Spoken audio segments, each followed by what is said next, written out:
ফিরে আসলাম আপনাদের প্রিয় অনুষ্ঠান জীবনের গল্প নিয়ে। আমাদের ক্যামেরার সামনে আছে এক অসহায় মেয়ে।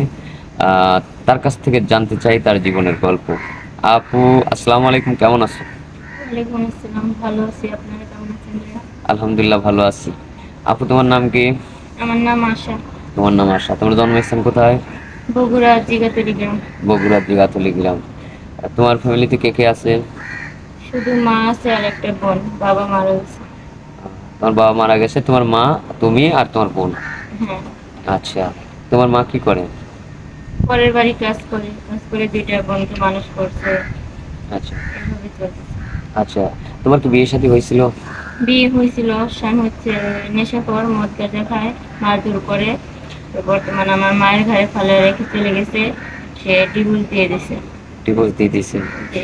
এই জন্য আমাদের ক্যামেরার সামনে আসছো একজন ভালো মনের মানুষ পাওয়ার জন্য। এজন্যই আপনাদের ক্যামেরার সামনে আসা, যাতে আমি একটু ভালো মনের মতো মানুষ চাই।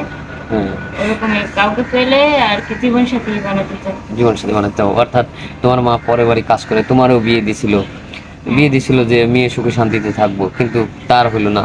তুমি তার এই অসহায় মায়ের ঘাড়ে এখন পড়ে গেছো। তারপরে একটা বোন আছে, তারও বিয়ে শাদী দিতে হবে। হ্যাঁ, এখন অনেকটা কষ্টে আছো। অনেক কষ্টে তাই আছি তুমি ভাইয়া। চাচ্ছ যে আমাদের ক্যামেরার সামনে এই জন্য আসছো, কেউ যদি কোনো দয়াবান ব্যক্তি তোমাকে বিয়ে শাদী করে, তাহলে অন্তত তোমার মা একটু হলে মুক্তি পায়। এই তাই তো? জন্যই আমার আশা আপনাদের সামনে। তো যাই হোক, তোমার ভিডিও তো আমরা পাবলিক করব। তোমার কোনো পার্সোনাল ফোন নাম্বার আছে? ভাইয়া, আমার ফোনটা তো ছিল, ফোন নষ্ট হয়ে গেছে। এখন সিমও নাই, ফোনও নাই। নষ্ট হয়ে গেছে, সিমনের ফোনে? না।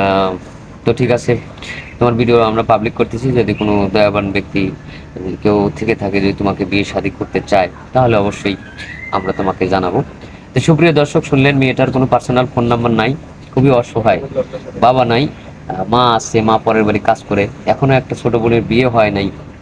অনেকটা কষ্টে মানুষ, কতটা কষ্টে পড়লে আসলে এভাবে, মানে তার গল্প এভাবে সে ক্যামেরার সামনে বলে। একজন, মানে আসলে যারা, মানে যাদের সুস্থ, যারা হচ্ছে যে পরিবার, স্বচ্ছ পরিবার যাদের আছে, মানে পিঠ যদি দেওয়ালে না থেকে, ততক্ষণ পর্যন্ত কেউ কিন্তু এইভাবে এসে বিজ্ঞাপন করবে না। আসলে মানুষ যখন পিঠটা দেওয়ালে ঠেকে যায়, যখন সাহায্য করার কোনো পরিস্থিতি না থাকে, তখনই কিন্তু আসলে মানুষ এরকম ভাবে ক্যামেরার সামনে আসে। তো আবারও আপু, তোমার আরেকটা প্রশ্ন করি। বলো। পড়াশোনা করছো? লেখাপড়া বেশি করতে পারিনি, ক্লাস 9 বছর বিয়ে হয়ে গেছে। আহ, নাইনের নাইনে পড়ার পরে বিয়ে হয়ে গেছিল? হ্যাঁ, 9-এ উঠছে তো তখন তখন কি বিয়ে তোমার হয়েছে। বাবা বাবা বেঁচে ছিল? তখন বাবা বেঁচে ছিল। বেঁচে তারপরে ছিল, বিয়ের পর মারা বিয়ের গেছে। পরে মারা গেছে। তো যাই হোক, আমরা আর স্কিপ বাড়াবো না।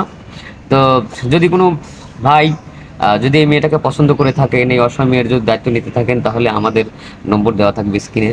কেউ অযথা ভিডিও কল দিবেন না, অডিও কল করবেন। আর সেই সাথে সবাই সুস্থ থাকবেন, ভালো থাকবেন, আল্লাহ হাফেজ।